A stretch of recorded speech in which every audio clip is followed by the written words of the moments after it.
Hello, everyone. I'm George Noble. That, for those of you that don't recall the title, is When Doves Cry from Prince. Kind of appropriate what's happening in the rate space these days, I thought. So, appropriate song for today. I'm very pleased to have with us my guest, Zachary Marx, Senior Quantitative Strategist for Seeking Alpha. Hey, Zach, good to see you there. I'm here. Great choice in music, George. Excellent, excellent, excellent. So, when I posted last week, uh, past sorry, last week's time flies when you're having fun. When I posted on Monday the webinar that you and I did with Steve Kress, your colleague, I got a bunch of questions from folks saying, "What are you doing, George? What's going on here? Did someone hack your account?" Um, and so, why are we doing this space? We're doing this space because while I've been a longtime customer of Seeking Alpha, I never really had looked seriously at the Alpha picks until a few months ago, and I've been absolutely wowed by the uh, performance. Um, the performance, the title of the space that reviews the spectacular performance of Seeking Alpha picks, and spectacular indeed it has been. Since you guys started the product in the fall of 2022, I think you're up like something like 116% against 33% for the S&P, if I got it right, and we're having a really good year again this year in 2024. As a reminder to everyone, past performance is no guarantee of future returns. But, looking beneath the performance of the numbers, it's really your investment process which wowed me. I mean, anyone can be a one-hit wonder and hit it right for a short period of time. Um, I know back tests are have to be taken with a grain of salt, but as I understand it, the Alpha Pix is based off the Seeking Alpha quant ratings, which have been around for quite a while. And I know if we just take a look at the performance of the A-rated stocks against the lowest rated stocks, I can't remember if it's E or F.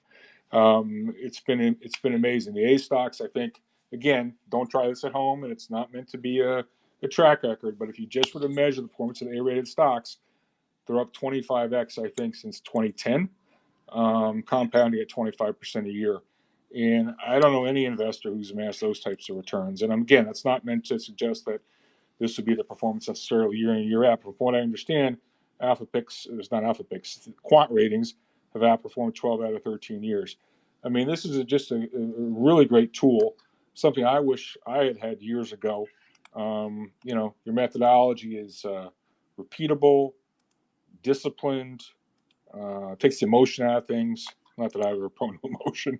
Certainly wish I had this in 2023. It's quantitatively based. It's transparent. It's based on common sense, and it's readily understandable. It's all the common sense things that one would put into a process if they were investing themselves.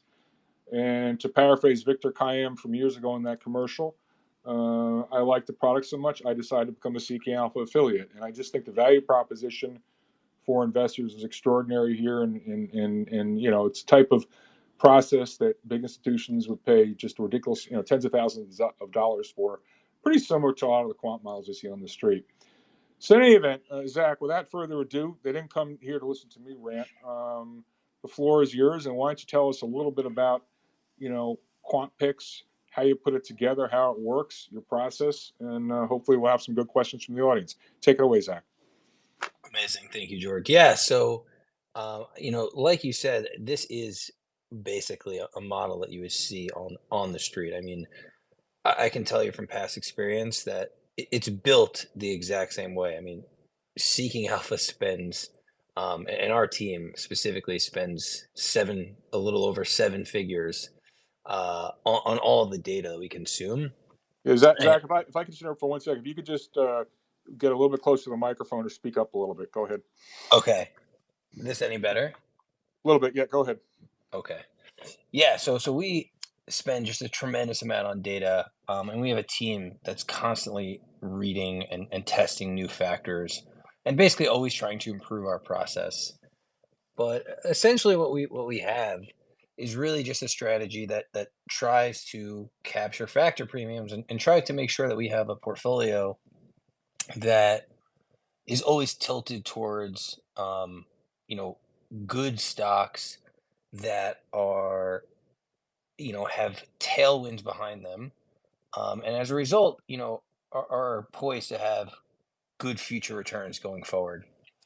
And that's kind of the gist of the quant model. I mean, the five roll-up factors, there are hundreds of underlying factors, but the five roll-up factors that we focus on are value, growth, momentum, profitability, and analyst revisions.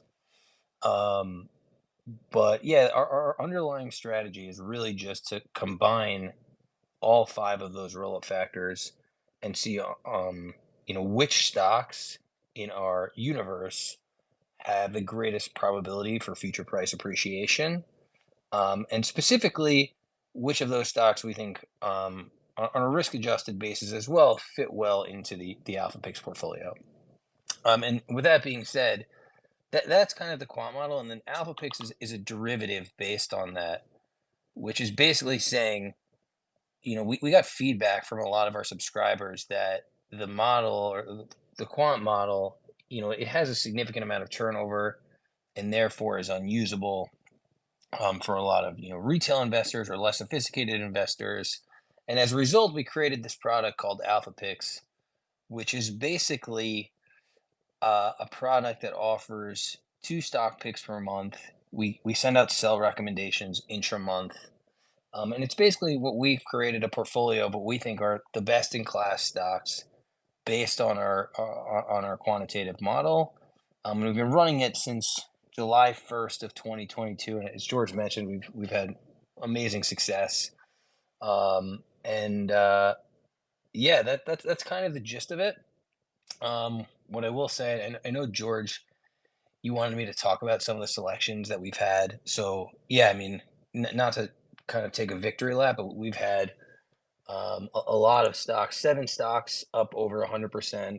One of them that we talked about, which was just an incredible winner for us, was Super Microcomputer. We picked it in November of 2022. Hold on, Uh, wait, stop press, stop press. Super okay. Microcomputer, it's a huge up stock. hmm Is it still in the portfolio and why? And explain to how you got Super Microcomputer before it went to up 10x in the fall of 2022. Okay. So a couple questions there. So number one, is it still in the portfolio? The answer is part of it. We actually sold a piece of it on March 19th because we needed to mitigate some concentration risk in the portfolio given how much the price had appreciated. However, there's still a significant chunk of that left in the portfolio.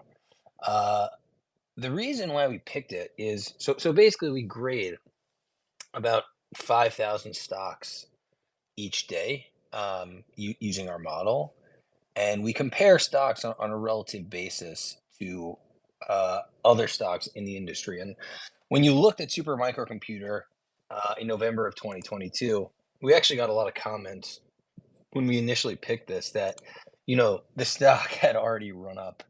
Uh, I think it was up like 100%. I think it started the year around $40 or $44. And then when we picked it, it was at $85. And we got a lot of comments saying there's no way this thing can go up anymore. And things like it's already run its course. This is a terrible pick, et cetera, et cetera. And basically what our model is suggesting to us is, I added this chart into the slide deck we showed in the video that George posted, but basically there's a tectonic shift, as Evercore put it. There's a tectonic shift happening in the area of AI, and super microcomputer is likely to be one of the beneficiaries of it. And that's why basically analysts were taking up their revisions and earnings numbers massively. There was massive momentum behind it. Profitability margins were improving. The growth, obviously, revenue was just improving because they couldn't keep inventory on the shelf anymore. And when you looked at it compared to its peers, it appeared cheap. Yes, obviously, the stock had appreciated, which we actually think is potentially a good thing, or is a good thing. But it looked cheap relative against its peers, and it stuck out as a strong buy for us. And we added it to the portfolio once it met the rest of the criteria it needs to meet, um, to be an alpha picks. And obviously, it did tremendously well. And basically, what I'll say from there is, we talked about momentum. I feel like I've become the momentum poster boy for Seeking Alpha at this point. But Momentum is a very, very predictive factor. I mean, it's been studied going all the way back to 1800, and it's been a significant and predictive factor since then. Actually, I was looking at something today as well that said since 1990, basically the price momentum factor has been the first quantile of price momentum stocks has been the best performer of any factor. Uh, but anyway, my point being said is that price momentum, I think, when a lot of people have this in their head, but once a stock has gone up, you kind of missed the boat. And that's not always true. A lot of times what we see is earnings are actually increasing faster than the price is rising. And even though the stock price is going up, it actually could be cheaper than it was when the stock price on an absolute basis was lower. Yes, And yeah, Zach. Just looking at Supermicro, I don't want to belabor the point, but I didn't get the stock. I've never been involved with it, never been long, never been short. But it's kind of interesting. I think on a forward basis, correct me if I'm wrong, but I think Supermicro is on, I don't know, maybe 40 times next year's or something like that.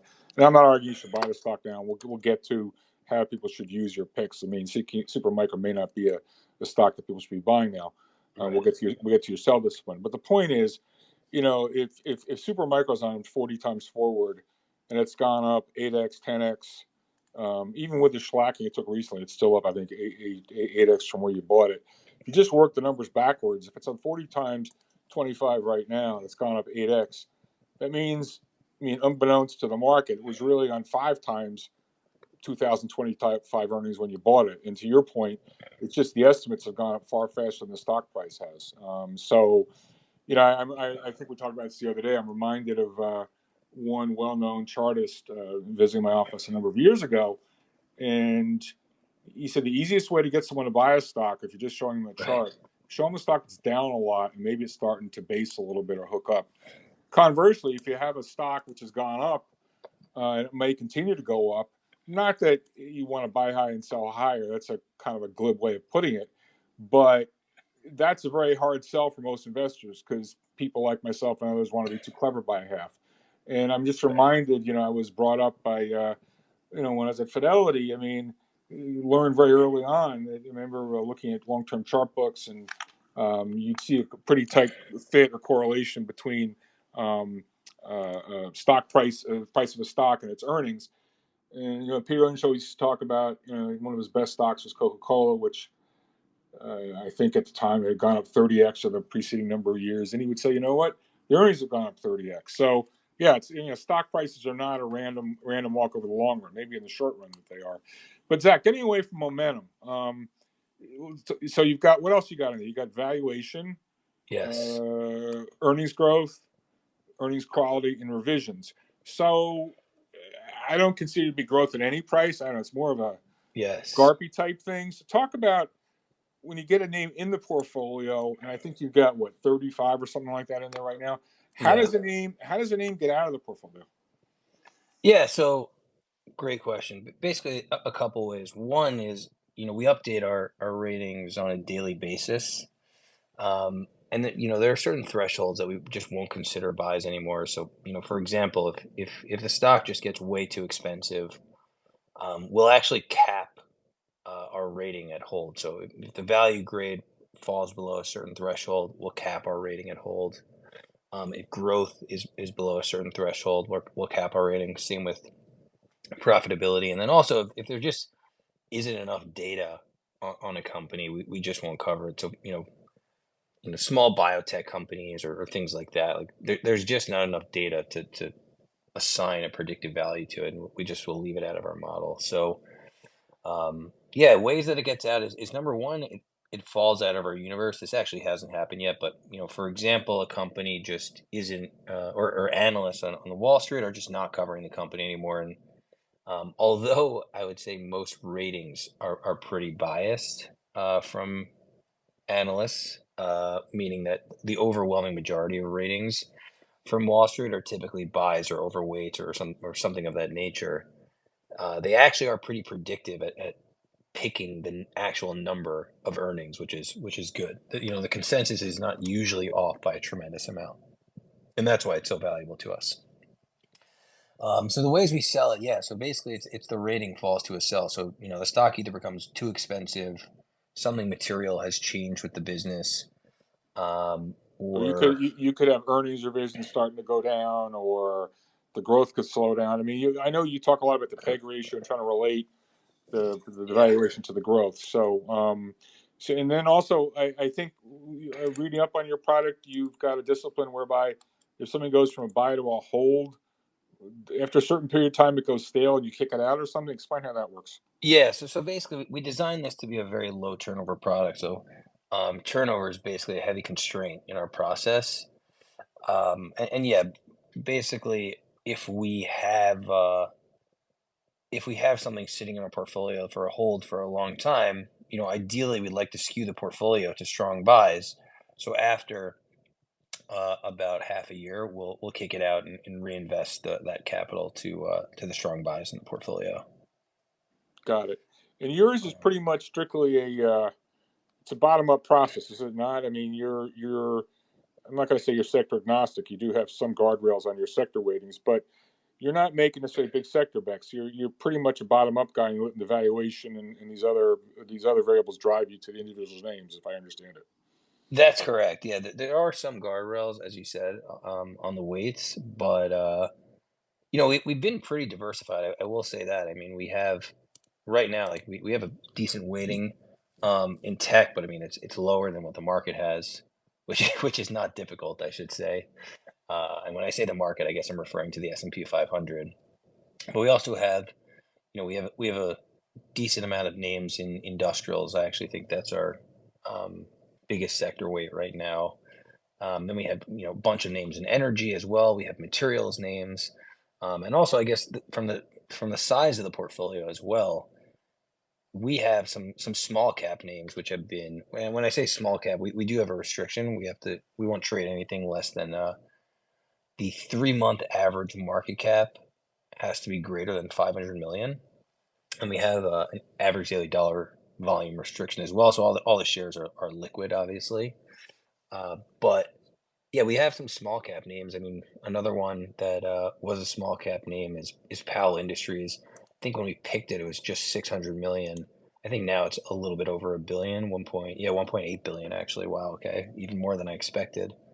But yeah, I mean, these are names that are just underlooked or just aren't super looked at. Obviously we have S&P 500 names. We have Google in there. I saw Google's paying its first dividend today, which is exciting.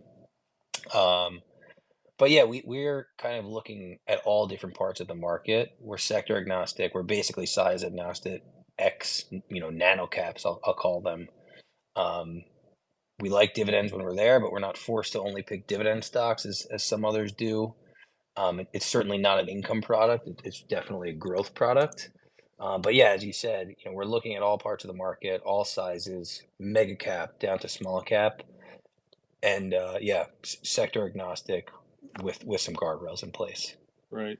And Zach, going back to the quant ratings, looking through your product, I see not only does the quant not only the quant ratings do a good job of finding buy ideas, but looking back over the long term, and I know this is not an alpha picks, but just in the quant product itself, it's done a great job of picking stocks that underperform the market as well. Isn't that correct? Yeah, it has, and that's kind of a testament to the guardrails that we put in place, which is basically if a stock gets over its skis, meaning the valuation is just too out of whack. Um, and not to continue to harp on super micro. I think I just looked at a chart of TTM earnings, and I'll pull up forward earnings in a second. But when we picked it, the TTM earnings were at 11 times, and it was obviously growing like crazy. And it's obviously AI has become much more popular since then. It's had tremendous multiple expansion, but now it's trading at close to 40 times, I think, as you said. Um, so it really just depends. Yeah. So the guardrails that we put in place are basically to stop us from getting into shares of stock which are either tremendously overvalued, aren't growing, something material has happened to a business. We've had one stock actually get acquired. We won't take any kind of M&A risk, meaning that if a stock is being acquired, we'll sell it kind of on the announcement date. And yeah, the guardrails are really good, and basically they're put in place because when we were when we were testing all of these, we noticed that when we looked at an interaction of value, the most expensive stocks at over this certain threshold perform significantly worse, and that's why we've kind of put these guardrails in place to stop us from getting into things that are just too expensive and aren't the part of the market that we want to play in. Right. Zach, I saw the other day there was a piece, you guys actually highlighted it. I think the University of Kentucky came out with some research paper about alpha quant ratings. And by the way, I put a link to this University of Kentucky paper in the nest, along with a couple of other tweets as well. So Zach, you want to tell us a little bit about this University of Kentucky paper? What did they conclude about the seeking alpha quant ratings? Yeah, this is really interesting. And basically, this professor from University of Kentucky, his name is Russell James. Him and a PhD student took or scraped all the data from Seeking Alpha since 2016, and tested whether the quant ratings were predictive of future returns. And they found them to strongly predict future returns, even when comparing them against certain academic models. Fama French being the most famous. They used a 5-factor model, just a basic CAPM model, et cetera, and obviously found that there was alpha using these models. And it's kind of this is a big thing. I'm actually going to write something on Seeking Alpha about this, kind of in the next couple of weeks, hopefully, which is that combining quant with fundamental analysis, it really creates like an amazing mosaic, even just for individual investors.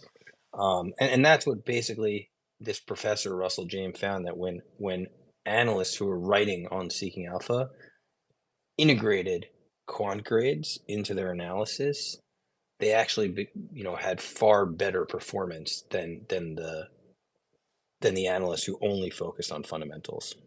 Right. So that's again, everyone should take a look at that paper from the University of Kentucky. It's a pretty impressive endorsement. Sound like I'm shilling, but I don't know. Just as the saying goes, Zach. I mean, liars figure, but figures don't lie. I mean, when I saw the numbers, I'm like, whoa, what is this? So it's rare that I would consider doing a space like this. Zach, we talked before about. Let's get into some other individual names. Okay, Sure. so Supermicro, you picked it. Skeptics might say you got lucky, but you explained why you did it. Again, I'm interested in the process. Trust the process. Kind of reminds me of the Philadelphia 76ers going back Yeah. like 10 years ago. They were terrible. They were tanking every season so they could have the worst record in the league, get the highest draft pick. And the GM was saying at the time, trust the process. All right, Yep. trust the process. Okay. So let's talk about the process. Okay. So the same process that got you in the super micro, can you give us? I'm going to pick a couple names here. We'll do a free association. There's an electric car company out there that I'm not going to mention by name. You know who I'm talking about. I believe you've not liked that stock for a long while, and why? Not all glamour stocks are created equal. Why did you like Super Microcomputer, and why have you continued? Why have you not like that car company, and can still continue not to like that car company? Yes. So uh, this is a super interesting name. I actually just saw it popped up that Gordon Johnson joined and is listening. Big fan of his. He has amazing kind of bottom up research on this specific car company, if it's the same one we're thinking of. So highly Yeah, recommend. Zach, you're allowed to mention it. I'm just not going to because I don't want Elon Musk shutting me down on Twitter. And Yeah. hopefully Gordon will pipe up to add some comments on that company right now. But why don't you just tell us what the computer says, what your system has said about that company? Yeah. So obviously the sentiment on this company has gone just tremendously down. And Wall Street analysts, or this company gets a tremendous amount of analyst coverage, obviously. And I mean, here's a great stat for you. When I look at the earnings revisions in the past 3 months, Tesla has 0 upward revisions for EPS and 30 downward revisions, and for revenue, it has 0 up revisions and 33 down revisions. So, I think analysts are taking the growth numbers down considerably. I'm pretty sure I saw they lowered prices. Saw Hertz actually was down like 20% today, as the value of historical Teslas are depreciating. And basically, the reason, we haven't had a sell on this name. Um, it's really just been a hold for us, and that's kind of where that guardrail gets put in place for us, which is, the valuation has just, it's never been attractive on this name. It's basically always been the lowest possible grade it can have for us. And it's just too expensive. I mean, momentum has obviously been great for this name. I think people have covered gamma squeezes with this name, but yeah, basically it's just a part of the market that we'd rather stay away from. It's just way too expensive in our perspective, and there's just more attractive names Right. that our model is giving us. And now, yeah, the sentiment's much lower than it was a year ago. The growth is obviously not close to where it was. And now Wall Street is just bringing down the earnings numbers tremendously. Well, I not to plug Gordon shamelessly, but he's been so far ahead of the pack on this name. I mean, the consensus numbers you're looking at are nowhere close to where Gordon is, and I suspect your rating is correct. And if Gordon has a free moment, maybe he can chime in. But Zach, let's talk about some of the other high flyer names that have been out there. I think you've liked Google, and then I think also the other day you guys wrote something, a preview of the Mag Seven companies more generally. So maybe just talk a little bit about Google. I know Microsoft just had numbers. I haven't looked at them yet, but why have you liked Google as opposed to not liking Tesla? And then if you care to maybe comment a little bit about the rest of the Mag Seven. Yeah, sure. So, I guess another good shameless plug from you. Google's up 15% after hours after I think I swear, I swear, I've not looked at my screen. Go ahead. okay. But yeah, Google came out with big numbers. I didn't get a chance to go through it yet, but I saw they declared their first dividend and a $70 billion buyback. And buybacks are something that our model really, really likes. Like we're big fans of staying away from share issuers, and we like losing shares or getting rid of shares a lot. And yeah, basically when you looked at Google, so we added it in September. So we haven't had tremendous success with it yet, but after today, we'll be up close to a little over 30% on this name. But but yeah, I mean, Google has, when you look at it relative, again, a lot of what we do is looking at individual securities relative to the rest of its sector and its peer group. And when you look at this, first off, compared to the Mag 7, I mean, Google is clearly the cheapest. You know, Nvidia is again, Nvidia is a tough name because it's obviously just extremely expensive, but it looks like one of these just tectonic shift players. And Apple obviously is a name that's gone up like thousands of times. Microsoft, another one that kind of always looks expensive, but has gone up thousands of times. Um, but yeah, Google's a name that just looks cheap. Obviously, has like an incredible business, and as like a data geek myself, Google knows everything. I'm always amazed by Google. I thought I will say I thought they would be kind of the number one player in AI. It seems like Microsoft has taken the top seat there, but I still think Google is going to be a player in AI for a very, very long time. Obviously, you know, it seems like YouTube was the big headline here, as YouTube had tremendous success this quarter. Um, and basically, the reason we like it is we think it's reasonably priced, obviously extremely profitable. Now paying a dividend, which is interesting. It's always been buying back shares, although I will say the share issuances or share awards for management is always a concern. But I always find that actually that's a decent point and a very controversial topic. I always find it's kind of a good news bad news situation because if the stock is going up, obviously you're issuing more shares because people are exercising those options that they've been awarded. But if the stock is going down, you kind of just protected yourself and are conserving cash. So it's kind of a good news, bad news situation there. But yeah, the growth is obviously huge at Google. We think it's reasonably priced. Momentum has been there. Analysts are taking up revisions. And yeah, I think when you compare it to specifically the rest of the Mag 7, it's extremely attractive at close to 20 times forward earnings. Um, and yeah, I think it's a relatively stable name as well. And I think George, we talked about this. It seems like these large cap names, maybe ex Tesla, it feels like they're both the risk on and risk off trade right now, where on days where people are trying to find safety, it seems like they're going towards the Magnificent Seven. And if they're trying to go risk on, it seems like the Magnificent Seven is also getting, more inflows. So it's a really interesting kind of dynamic that some of these names have. Right.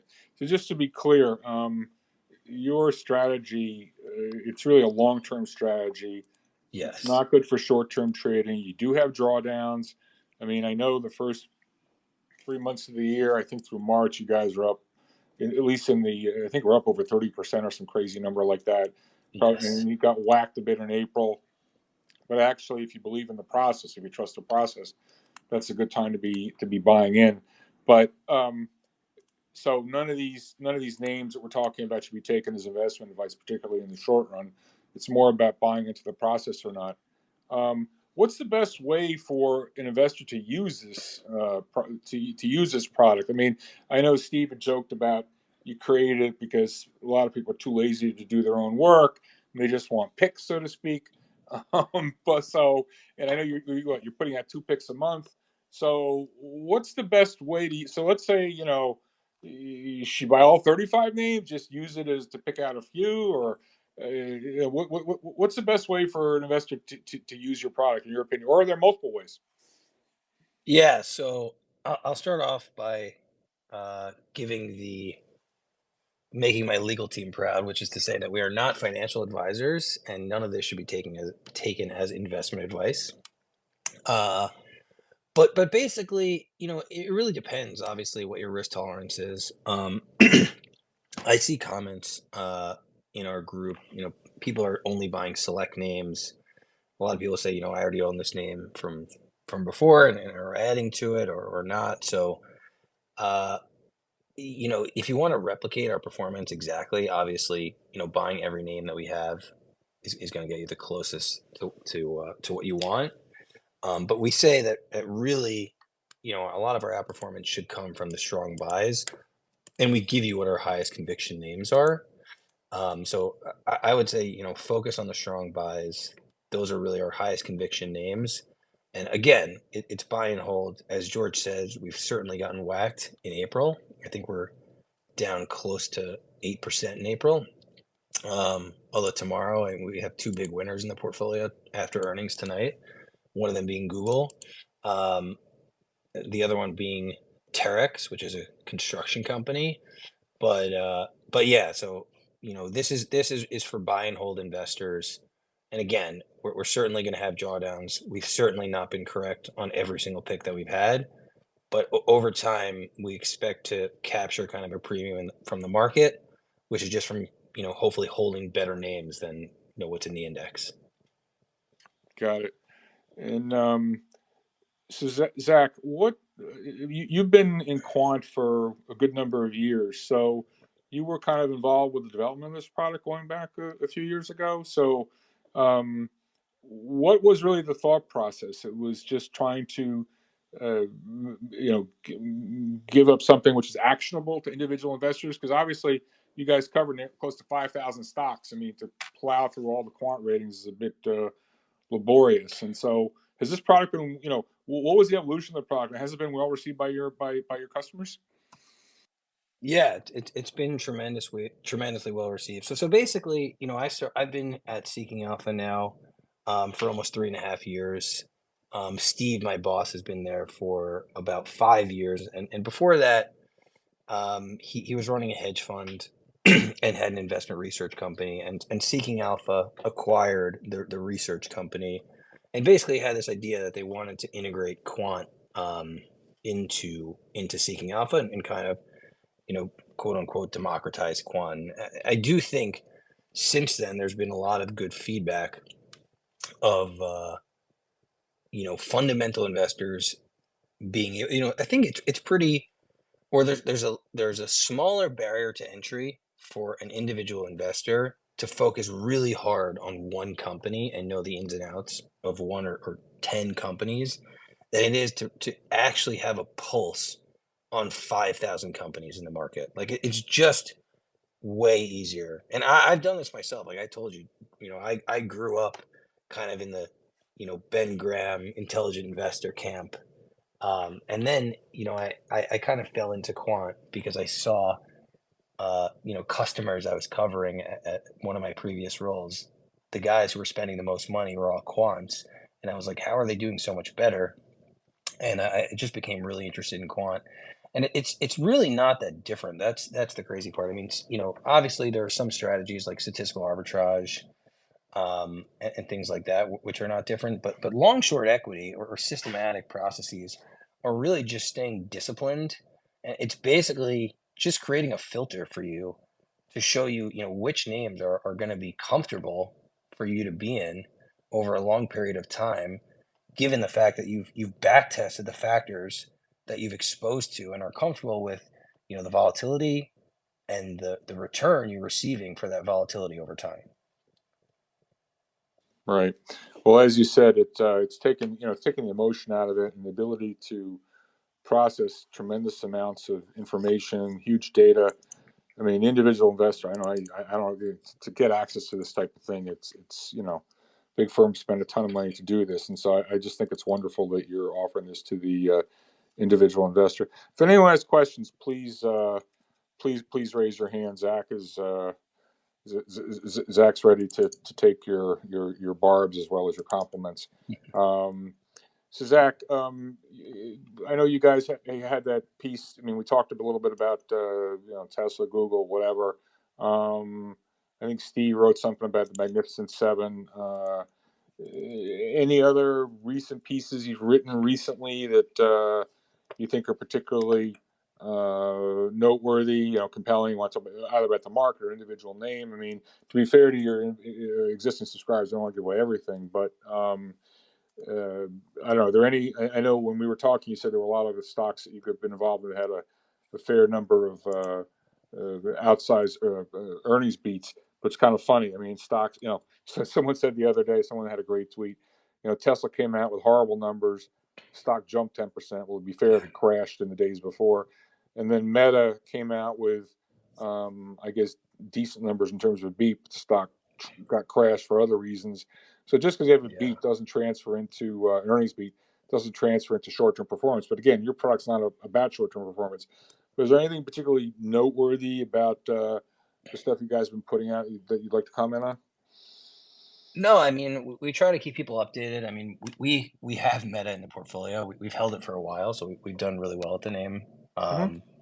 But yeah, I mean, in terms of Meta, I mean, really great numbers, tough results. I think investors are a bit skeptical of potentially Zuckerberg dumping money into another pet project of his, although I'm more confident in AI than I am the metaverse. But yeah, I mean, again, like I think the overarching process is it really tries to keep you, unemotional. And a name, that we've done really, really well with is a name that I think I would have never found and never kind of gotten myself into, which is AMR is the ticker, Alpha Metallurgic Resources. When you think of, kind of future investments, I don't think many people are kind of taken to metallurgic coal. And basically it's just priced too cheap. And like it's a great story. I think when we picked it, which was in July of 2022, uh, I think ESG was still very hot at that time, and many people wouldn't touch coal companies. And our model, it's just agnostic. It doesn't care what you do. It just wants you to have a thriving business with tailwinds behind it. Um, and that's why I've gotten into it. I mean, this was a $3 billion company. It was basically primed to buy the entire company back unless the shares got re-rated. And that's kind of why we found it. And I think that's what is the story here. It's a very process driven investment process. Um, and we don't waver from that. It's don't get emotional because you're getting whacked 7 or 8% in a month. It's over time this is gonna you should continue to do well.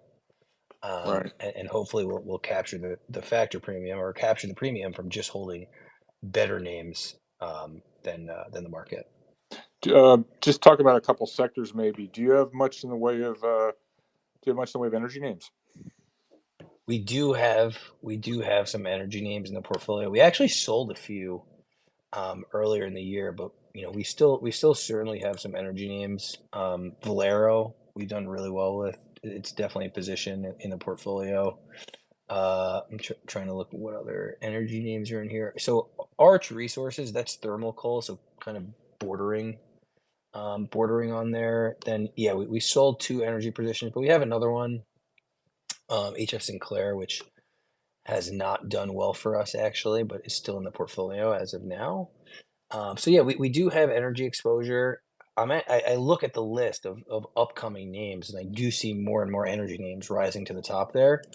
So it's possible we add more to that in the future. We had a much bigger energy sector exposure in 2022, which is helpful for our performance.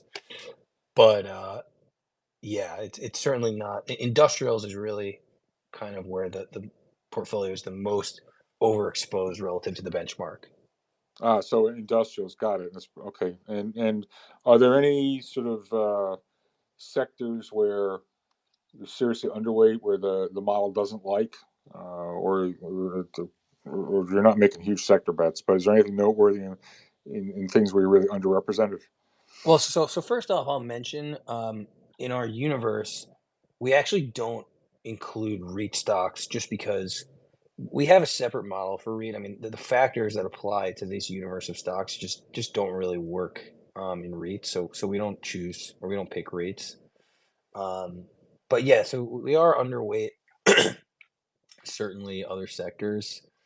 Um, I mean, staples, we don't have a consumer staples. We don't have a big weight in right now, and utilities, we don't have a big weight in. Actually, if you want to talk about articles that I've written, the last single name article I wrote on Seeking a single stock article I wrote on Seeking Alpha, which is not covered by Quant because it has no analyst provisions, and it's been trading for less than a year. Or sorry, it has no analyst coverage, and it's been trading less for a year. Was actually a utility, but yeah, this model is underweight utilities right now. Got it. Um, what have you? Do you incorporate any macro variables into this model, or is it just the five things you talked about before? Growth, momentum, revisions, et cetera, et cetera. You don't put anything, any sort of macro top down stuff in, like PMIs or inflation, or this is all stock specific and price input. No, there's no macro in your process, really. Yeah, this is all stock specific. There is no macro in this model. Actually, in our dividend safety model, which we do look at for dividend stocks and is incorporated in here Mm. somewhat.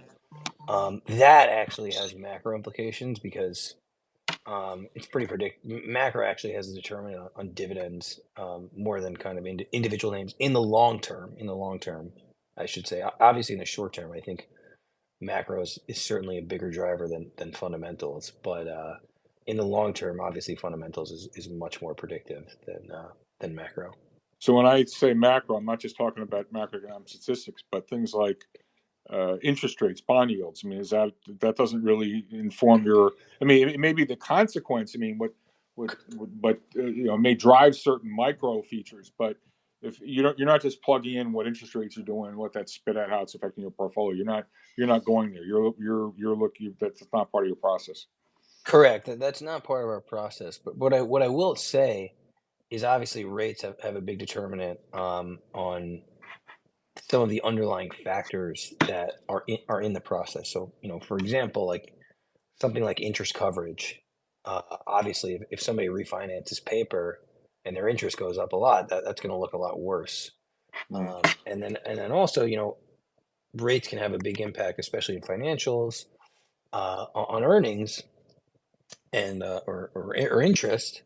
So, when analysts, revise up or take down numbers based on certain variables or macroeconomic variables like rates, that's going to obviously have a big impact on what we rate a stock. So let's run with that a little bit. So let's hallucinate or theorize that everyone's got an opinion about the macro environment and whatnot. I certainly do. And let's say we're in an environment where you don't think rates are going to come down. In fact, they might go up, and inflation's higher for longer, and blah blah blah blah blah. To the extent that manifests prices or earnings revisions indirectly, that macro shift would make its way into your individual stock selections, correct? Exactly. And I mean, I'm just looking through the book right now. I'm trying to think of a good example. I mean, obviously, debt is one that would do it, but also part of the small cap process that we've seen our performance in is, again, we like small caps that have clean balance sheets, and are not kind of net issuers of shares. Uh, and as a result, we've seen outperformance in small caps when, if you looked at a spread trade between, going long mega cap or going long large cap and going long small, I mean, that's done tremendously well. I'm sorry, long, large, and short, small. But we've seen, really good outperformance in some of our small cap names because we're trying to focus on, I guess, small cap quality and things like interest rates. Obviously, I think everyone knows this, but uh, rising interest rates are better for companies with, tremendously large cash piles like Google, uh, and worse for small cap companies who need financing and, need to go to banks to finance growth. And that's why we've tried to stay away from those companies. We're trying to, I guess, right now focus on companies, or our model is selecting companies that are small cap quality, that are going to see benefits from interest rates rising, and not negatives. Right. So you're getting to that judgment though indirectly. So if you were to Yes. stand back and look at the portfolio and how is the portfolio speaking to you, it's quality companies with decent balance sheets, positive revisions, um, decent price momentum. I mean, I'm not trying to put words in your mouth, but would that be a fair characterization? And conversely, what types of names is the portfolio avoiding? Yeah. So that's a great way to put it.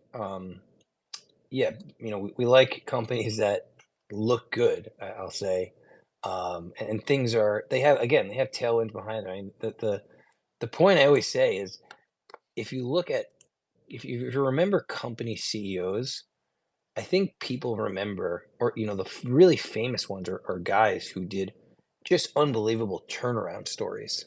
Like, for example, I guess Jack Walsh at GE. Like, I think GE wasn't doing as well before he took over, and then took over, and things exploded. And I think it's much more difficult to turn around a company to say, you know, I am taking this unprofitable company and gonna revamp the entire company, and start spinning off divisions and changing this and changing that, than to just sit in a seat and your product's flying off the shelves. You don't even have to do anything. And yes, you probably miss the first part of that rally, but if you can capture the next 70 or 80% of that rally, it's still just tremendously profitable. And for us, there's less risk involved there. So that's kind of what we're focusing on. Like, we are never with this strategy, or I should say, we're probably never going to bottom tick a name, but we're probably not going to top tick a name either. It takes a page out of Jesse Livermore's playbook, where it wasn't about selling at the high and buying at the low; it was being in for like the middle, whatever it was, 60%, 80%. So Right. yeah, no, that makes a lot of sense. This has been great, Zach. Anything else you'd like to cover? I mean, again, we will put out a recording of this space, but the reason I thought it was really good idea to bring you in was because I think it's a tremendous tremendous service you're providing. It's a great value proposition because the amount of data that you're cranking through daily. I mean, that would cost ridiculous amounts of money. It's what a lot of large firms do. I just think it's a really compelling value proposition. So, urge everyone to take a look at it. You can trial it if So give it. I mean, I think it's one of the most impressive products I've seen in terms of, again, the numbers. Liars figure, but figures don't lie. Well, hang on. So, hey, Guy, good to see you. Good to see you. What's on your mind, Guy? You got a question for Zach? Sure. Thanks, George. Zach, I like a lot of what you said about energy and coal, areas that I like a lot as well. And I've done technical work for over 30 years buy side, and now I'm doing research product on my own. But I was curious, and I do a lot of pair trades. I've run money that way, and I put ideas out for clients now on doing that. Can your process help come up with buckets of potential long list, and maybe not, might not qualify as short, but at least stocks that are on the weaker side of the ledger? Therefore, you could create a basket of, or one offs. A long versus a short. Dollar neutral. Do you do anything like that, or can your process help cull out names that would work in that kind of scenario? Yeah, that's a great question. So yeah, that's exactly kind of what we do. We actually bucket or segment rather our universe into 13 different buckets. So, as George mentioned before, going long the top quintile and short the 13th quintile has been incredibly profitable, or would have been incredibly profitable. We had a back test uh, going from 2010 to 2019. 2019 forward has been, simulated performance for the quant model. Like we haven't changed anything. We update daily performance, and it's been just tremendous. And then we created this Alpha Pix products in 2022, and it's again done well. But yeah, if you want to create pair trades, it would be, you know, especially basket pair trades. It would be going long the top quintile of an industry and short the bottom quintile. What I will say too is our grades are sector relative. So what we do is we score each stock within a sector, rank it, and then compare it against the entire universe. So yeah, going long, the top quintile of a sector and short the bottom end of the quintile is definitely something that could be done using our Zach, that's a really important point. You're comparing each stock to its cohort. In other words, stocks in that same sector or industry. Is that, just to clarify on that? You're not comparing necessarily to the market. Or indirectly, they will outperform the market, but you're comparing each name to similar companies in the same sector or industry. Correct? Yeah, that's correct. And also, I guess just to build on that, obviously, certain factors are more predictive in certain sectors, and that's why um, kind of we do it that way. Something like book value is obviously, super useful in an industry like, maybe asset heavy industries, and then also, financials. But obviously, looking at book value for a software company, just it's not going to make a lot of sense. And that's why we compare things against the sector. That makes sense. Hey, guys, as long as you're up with us, you have any? You mentioned you kind of looking a little bit at energy and whatnot. You have any comments? I don't know what's of note, either sectors, stocks, the market. I mean, it's a very turbulent time right now. But what's sort of top of line for you, guys? Yeah, I sent out a actually a note this morning on energy, not only for crude but for a large list of names well, I do a lot of work with short interest data, which you're familiar with as well, George. So there's actually quite a few of short squeeze potential names, and I know Zach mentioned Valero earlier. That would be one of the names there too. So in terms of things that are high on my list, it's energy. I love the coal space, and things like Warrior, Met Coal, HCC is like one of the highest. It's the highest ranked name I have in that space, which looks phenomenal. And a third bucket, I agree with what Zach said, is XLI, the industrials. I'm actually going to put out a piece probably tomorrow. I started doing work on it today. There's a number of stocks that are screened out well, and I like that the ETF itself, basically. So energy industrials are high on my list. And actually, I I sent out something on gold as well. So gold and crude this morning. So I think there's another leg up in that metal and some individual names as well. So I guess those are the three spaces I'm really interested. But then again, I could also mention, like in the semi space, I also sent out a note. I actually put it on X on Twitter today. I don't post too often because I'm just bombarded with a lot of other work. But I think stocks like AMD are in the first innings of putting in carving out a low, as I put it. So I think there's opportunities on pullback buys, which is something I love to do. And on the other spaces that I just mentioned, energy, coal in particular looks phenomenal, and then industrials. So it's a guy. It's really a market of stocks. I mean, it's oh yeah, for sure. It's not student body left or right. I mean, without getting into too much detail, I mean, there's plenty of stuff I'm sure you don't like. I mean, because depending on the sector or industry, I mean, things are going all over the place right now. No, so I mean, it's a story of have and have nots. No, I totally agree. Yeah, I mean, you could. I do a lot of ranking too. I mean, the model that I put together a number of years back, I still use now. I do the ranking, compare the top decile, bottom decile, and it goes without saying you're always going to have some leaders and laggards. So, yeah, I mean, there's areas I'm not going to be too excited about, but I think for now, the ones I did mention, I think are high on my list of place the traffic in, and then we'll see how financials start to hold in here. Those have been pretty weak. Healthcare is another weaker side of the ledger as well. And things like retail are kind of interesting. Potentially trying to build a bottom of some kind. XRT is what I'm just kind of looking at as big picture. But in there too, you have a lot of haves and have-nots. So, but the thing, for me, it's like birds of a feather flock together. So it's always it's a numbers game, right? Let's say in XLI we have 30 stocks as a constituency, and 2 are doing well, the rest are not. It doesn't excite me. But if 15 and 18 are doing well and the other ones are kind of middling, that piques my interest. It's just, you want to see strength in numbers and things start to boil up. And that's what I'm seeing in the energy and in XLI in terms of industrials. Guy, just so long as I have you, because I know you're not on here too often, but as long as I have you, I think it's great. Can I ask you what's the rates or not following everyone's not going according to plan? Short rates, long rates, the whole deal. Do you have any views on short, long rates? TLT, any of that stuff? I mean, what's the interest rate picture look like to you?